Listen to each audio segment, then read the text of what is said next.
All right, let's talk about peppers. Let's maximize our yield on the pepper. Okay, a lot of people will cut this pepper just off like that. That's not how I roll.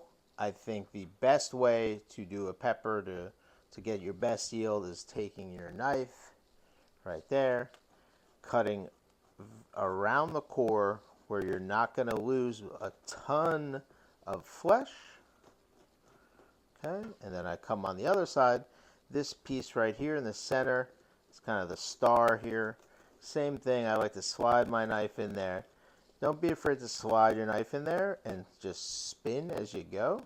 Okay, boom, see that? Cuts out that hole, and then you wiggle that out, pop that, and you end up with basically, an almost 100% yield on that pepper as far as, the good part go. This part always has this spongy kind of base. I don't like using this. I don't think it tastes good. I think it actually leads a little bit more, or I think it leans a little bit more bitter. And then to dice the pepper, the simple way, best way to dice the pepper, I always cut it into fours. Okay. And now here, all right, look, we got perfect, kind of ready to use. This part, again, I like to get rid of this, okay?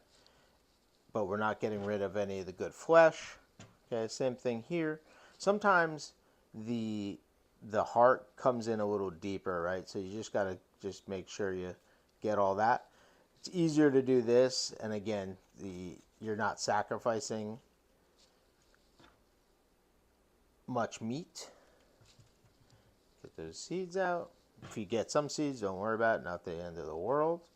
Okay, boom. You can also tear this out with your hand if you want. I'm just showing you what to do with a knife.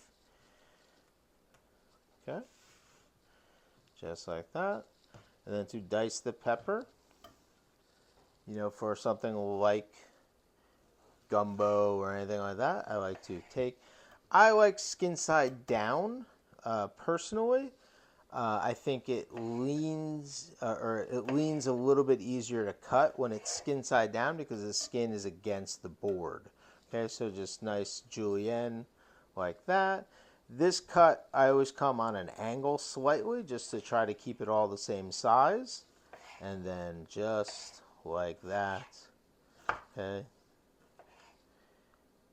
just like that. Boom. When we get to this end, same thing. Roll it and dice.